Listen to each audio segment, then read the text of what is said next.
የአዲስ ምዕራፍ ሰዓታችን ላይ ደርሰናል። ዛሬም አንድ ታሪክ አዘጋጅተናል። ተከታትለን እንመለስ።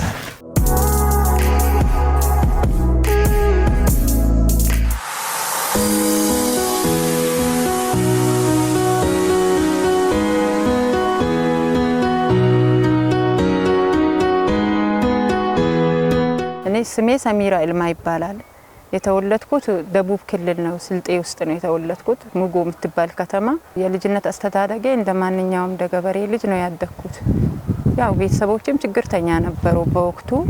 ሁለተኛ ክፍል እየተማርኩ ያለ ነው አቋርጬ የወጣሁት። ብቻ ደህና ነበርኩ፣ የሰራው ምን ያልኩም አደግኩኝ። ከዛ በኋላ ካደግኩኝ በኋላ ከባለቤቴ ጋር ያው በስራ ቦታ ነው የተገናኘነው። እህል በረንዳ ያው ተቆጣጣሪ ሆኖ ሰራተኞችን ተቆጣጣሪ ሆኖ ነበር የሚሰራው በወቅቱ ማለት ነው። እኔ ደግሞ ሻይ ያው ለሰራተኞች ለወዛደሮች ምናምን ሻይ እዛ ቦታ ነበርኝ ያፈላው፣ እዛ ነበር የተገናኘነው። በህጋዊ መንገድ በጋብቻ ተጋብተን መኖር ጀመርን። ባለቤቴ በወቅቱ ጥሩ ባህሪና ለስራ ሰርቶ የመለወጥ ባህሪ ነበረው። በቃ በወቅቱ ለኔ ጥሩ ነበረ እና ጥሩ ህይወት እንኖር ነበር። ከዛም ይሄን ቦታ ገዝቶ ነበር መተን ሰርተን ገባ እና ስንኖር በመሃል ምን እንደሆነ አላቅም ታመመ። ከታመመ በኋላ በቃ ብዙ ችግር አሳልፌያለሁ።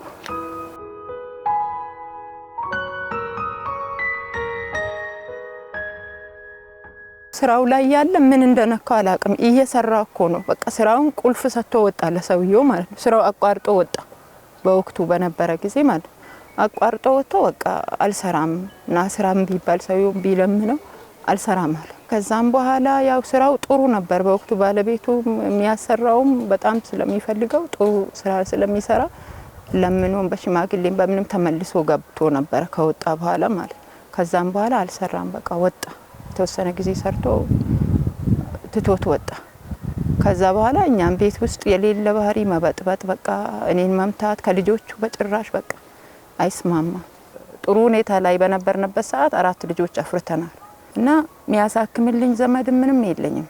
ቢኖሩኝም ያው እንደኔው ናቸው፣ አቅመ ደካማ ናቸው። ምንም ለሰው እንትን የሚሉ አይደሉም። ለማንንም ደግሞ እነሱ ቢመጡ ራሱ ለማንንም አይሰማም።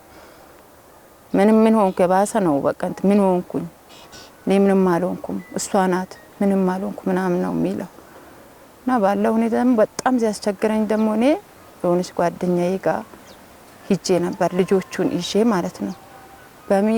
በሚገርምሽ ነገር ከቤት አይወጣም በቃ 24 ሰዓት ያኔ ቤቱ የነበረ ጊዜ 24 ሰዓት ቤት ነው የሚተኛው።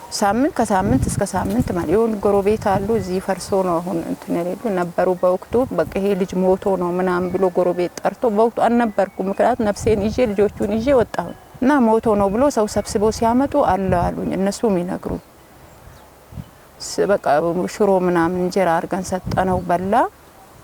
ከዛ በኋላ አይዞክ ተነስ ምናምን ብለን አወጣ ነው አሉ። ያን ስሰማ ደግሞ ያው የልጆቼ አባት ነው ምንም ማረክ ስለማልችል ነገ ልጆቼም ደግሞ ተጠያቂ ነኝ መጥቼ ምንም ማረክ በቃ እሱ ምክንያቱም ተቼውን በሄድ ለሱ ምንም ማንም የለው ያለውን ነገር ልጆቼ ፊት በቋቋም ይሻላል። ምክንያቱም ልጆቼ ነገ አድጎ እንኳን እናታችን በተነችን ነው የሚሉት።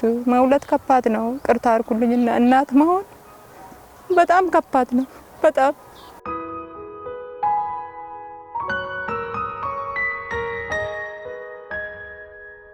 ባለቤቴ ጭንቀት ነው። ምክንያቱም አሁን ጭንቀት ምንም እሱን ለማስደሰት እኔ ደግሞ ሊደሰት በቃ ይደሰታል እስቲ ብዬ በሚል ሰዓት ዛሬ ማን መከረሽ ነው የሚለኝ። ዛሬ ማን መክሮሽ ነው መጣ ምን ልታረጊኝ ነው ደግሞ በቃ ጭንቀት ነው በአጠቃላይ።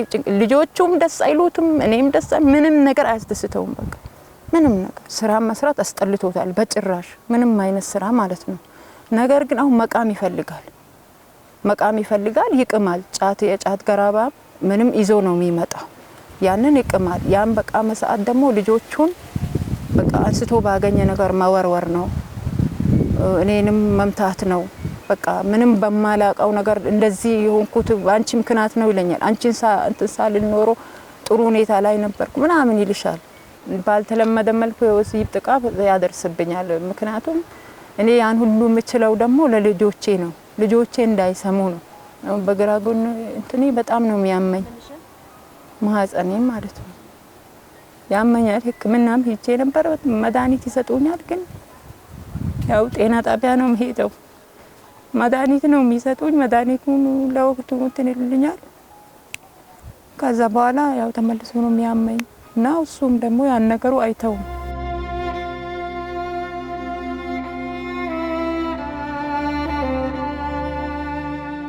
መጀመሪያ ቤቱን ሰርተን ነበር የገባ ነው እዚህ። ያ ቤት ደግሞ ያው ዝም ብሎ ሲወድቅብኝ ደግሞ አሁን የፈረሰውን ቤት እኔ ነኝ። እሱ ከታመመ በኋላ የሆነች ጎረቤቴ ነበረች እዚህ ሙሉ የምትባል አሁን የለችም። እሷም በሀሳብ በመውራን አይዞሽ ሰሚራዬ አንቺ እኮ ጎበዝ ነሽ፣ በቃ ነገ ያልፋል፣ ልጆችሽ ይደርሳሉ፣ ምንም ብዙ ነገር በቃ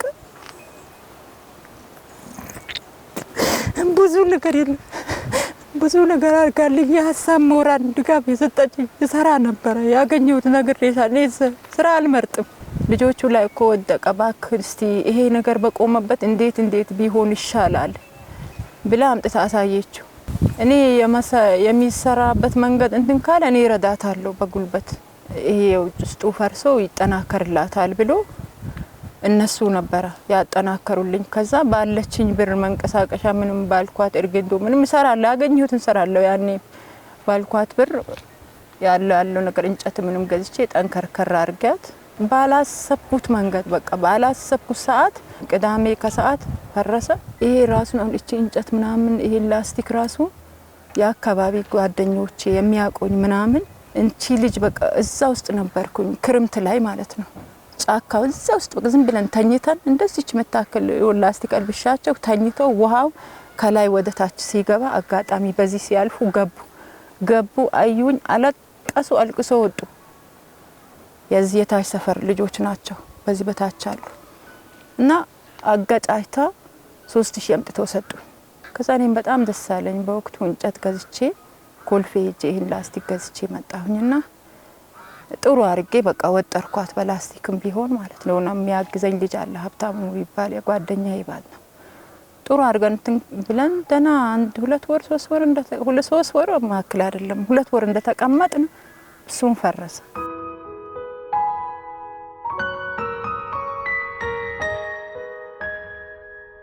አሁን በዚህ ጫካ ውስጥ 4 ልጆች ይዞ ልጆች ማሳደግ በጣም ይከብዳል። እኔ መሄጃ ስለሌለኝ በእውነት ነው ምልሽ የውስጥ የሚያቀው ፈጣሪ ነው። በጣም ይከብደኛል። የሆነ ጊዜ ትምህርት ቤት ሸኝቻቸው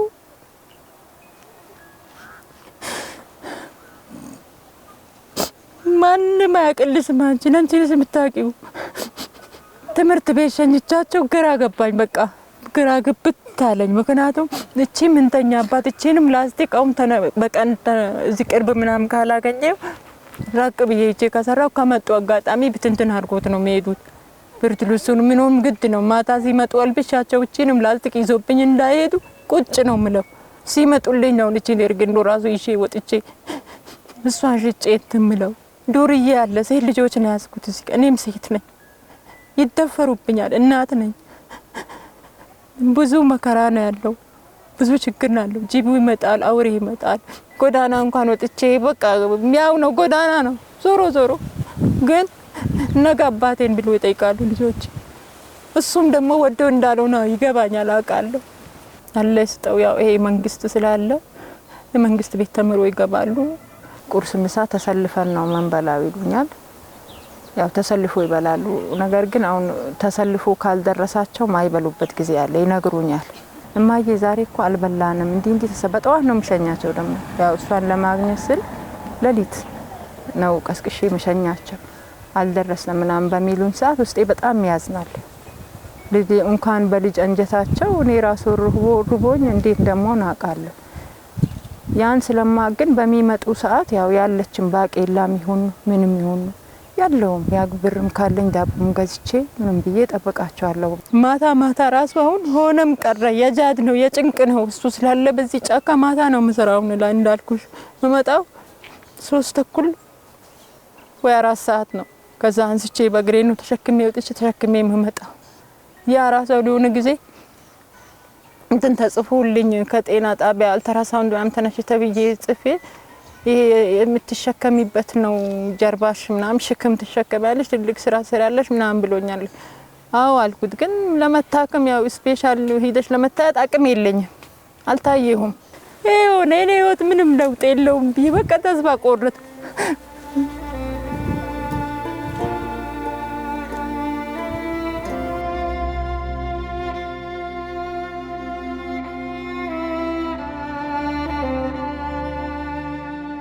የልጆቻቸው ትርፍ ልብስ በፌስታን ቋጥሮ አመጡልኛል። ለኔም ለሱም ጫማም ሰጡናል፣ ያመጡልኛል። ችግሬን አይዞሽ ነገ ያልፋል አይዞሽ ያሉኝ ነው እንደምታዩ ጎረቤቶች።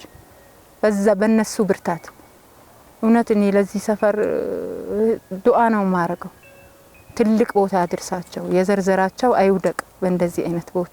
በጣም እኔን የረዱኝ ልጆቼን የሚያሳድጉልኝ እስካሁን የዚህ ሰፈር ልጅ ሰው ነው ካላህ በታች ማለት ነው። እኔ በዋናነት በቃ በጣም ችግሬ ቤት ነው፣ መጠለያ ነው፣ ምግብ ምን አለ አላህ ያጎረሰኝ። እቺን ወፍ የፈጠራት አምላክ ያጎረሰኝ ነው። እኔ በቃ እኔን እንደ ወፍ አርጌ ነው ማምነው። ምክንያቱም እሷም ነፍስ ናት እኔም ነፍስ ነኝ። ያጎረሰኛል ለምግብ ልጆቼ ለሚበሉት። የባለቤቴ ጤና የባሰበት ነው ሄደው። እኔ እሱ ታክሞ ከዳነልኝ ምንም ችግር የለብኝ፣ ምንም ችግር። እኔ ሀብት ቢንተፈተፍ የሱ ጤና ካልተመለሰ ለኔ ዋጋ የለው። በእውነቱ ነው ምልሽ። ምክንያቱም ማቀው እኔ ነኝ ለልጆቹ ምን እንደነበረና ምን እንደሆነ ስለማቅ ማለት ነው። ግን አሁን ያለበት ሁኔታ ሳይ ማንም እሱን አዎታማል ብሎ ነኝ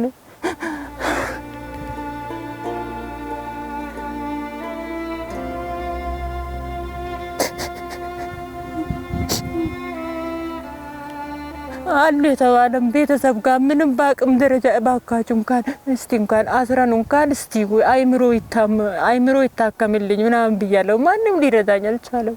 ማንም ሊያግዘኝ በቃ ሰው አጣሁ፣ ሚያግዘኝ አጣሁ። እሱ ለልጆቹ ቆመው ከሄደልኝ ለልጆቹ ለቤቱ እሱ አስበው ከገባ እኔ ምን ፈልጋለሁ? ምንም አልፈልግም። እሱ ጤና ከተመለሰ በዋናኝነት እሱ እንዲታከምልኝ ነው የምፈልገው። የኔን ተዩ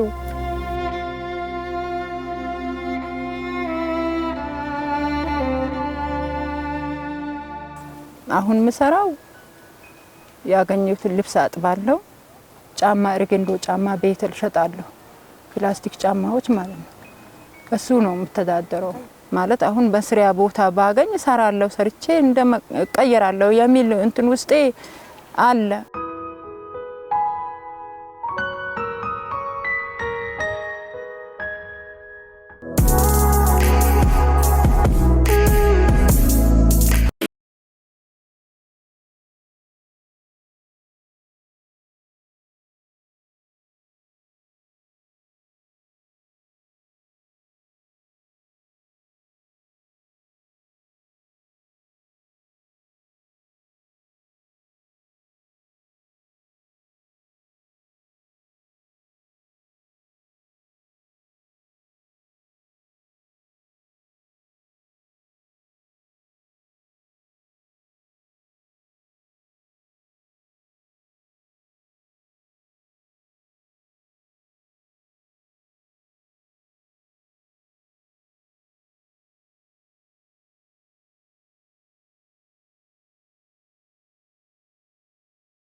ቀደም ሲል ያየነው ታሪክ እጅግ በጣም የሚያሳዝን ነው፣ ልብ የሚነካ ነው።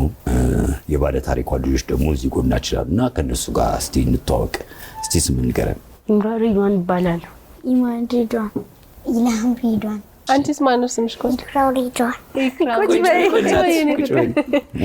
በጣም አምሮባችኋል። ስላገኘናችሁ ስለተዋወቅናችሁ ደስ ብሎናል። እሺ፣ በጣም ደስ ብሎናል። እንዴት ነው ኑሮ? በፊት የነበራችሁበትና አሁን ያላችሁበት እንዴት ነው? ድሮ አባታችን ይሰራ ነበር። በሚሰራበት ጊዜ እኛ ምንም ነገር አንቸገርም ነበር። አሁን ግን አባታችን ስለሚያሙ ድሮ አባታችን በሚሰራ ጊዜ እኛ ቤት ውስጥ ሰላም ነበረ። ቤታችን ስላልፈረሰ ቤት ውስጥ ሰላም ነበረን። ምግብም ምናምን አባታችን ስራ እየሰራ እያመጣ ያገኘውን እናታችንም ስትሰራ እንበላ ነበር። አሁን ግን አባታችን ስለታመመ ቤታችንም ስለፈረሰ በቃ ቤት ብዙ ጊዜ እናታችሁ የምትሰራላችሁ ምግብ ስለማይኖር ከትምህርት ቤት ነው በምገባው መርሃ ግብር የምትመገቡት።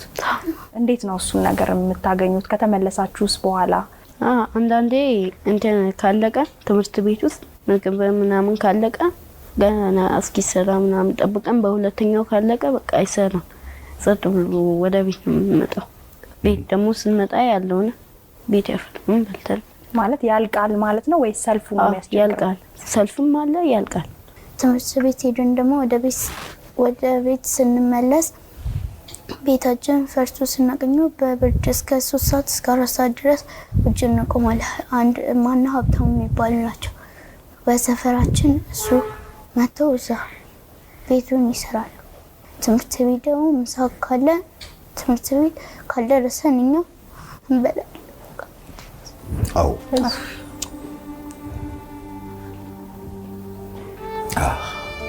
አይዞሽ ማኒ አይዞሽ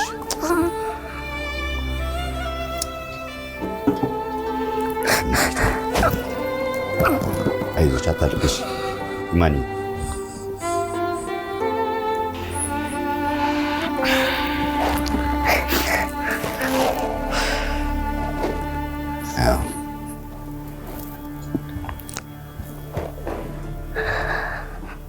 አይዞሽ አታልቅሽ ጎበዝ ልጅ ነሽ አንቺ ጎበዝ ተማሪ ነሽ አይዞሽ እሺ ማን ታይ በቃ ያምሻል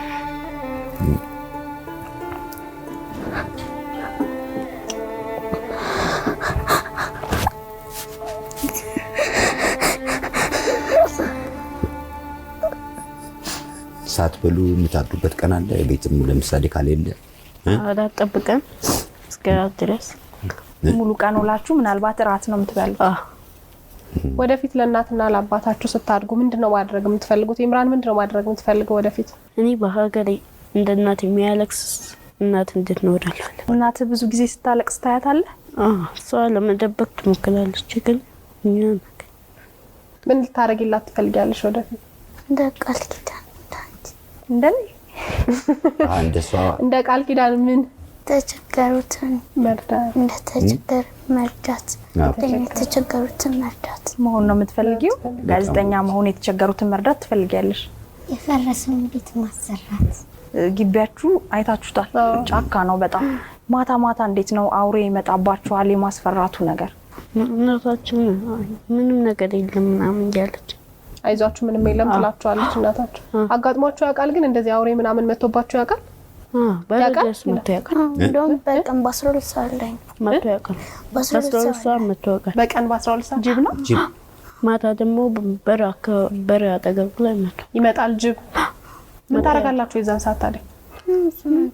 እኛ በአንድ በኩል አክፋን በአንድ በኩል ሰው ደግሞ በደርባ ከዛም በኋላ ምንም ለማ አትፍሩ አይዟችሁ ተነራለች። ዛሬ ከወይዘሮ ሰሚራ ጋር አልተገናኛችሁ ማለት ከእናታችሁ ጋር ይምጡና እዚህ አብረውን ይቀላቀሉ። እንኳን ደህና መጣሽ ወይዘሮ ሰሚራ።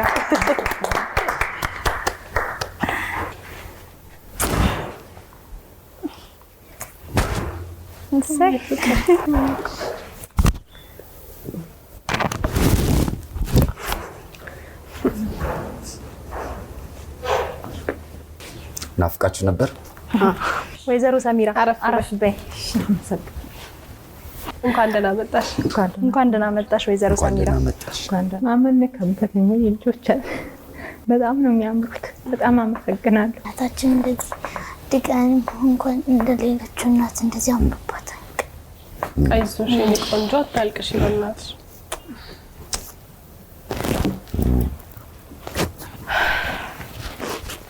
አይዞሽ ዛሬ የደስታ ቀን ነው። እሺ ዛሬ የደስታ ቀን ነው። ወደ አዲስ ምዕራፍ የምትሸጋገሩበት ቀን ነው። ስለዚህ ከዚህ በኋላ ማልቀስ የለም። እሺ ማኒ፣ እሺ ጎበዝ ልጅ አይደለሽ? አታልቅሽ። እናትሽም ታዝናለች። የምትኖሩበት ቦታ ደግሞ በጣም ጫካ ነው፣ መብራት የለም፣ ውሃ የለምና 4 ልጅ ይዞ ከዛ ደግሞ ታማሚ ባለቤት ይዞ እዛ ውስጥ መኖር ግን እንዴት ነው? ቤቱ ከፈረሰ በኋላ እንደ መጀመሪያው ተራሩጬ መስራት አልቻልኩም። ልጆቼንም መመገብ አልቻልኩም። ምክንያቱም ያገኘው ስራ ላይ ተሳትፌ ተራሩጬ አንድ አካባቢም ሰው እንደሚያውቅ መኖር ነበር። ግን ቤቱ ከፈረሰብኝ በኋላ በጣም በእውነት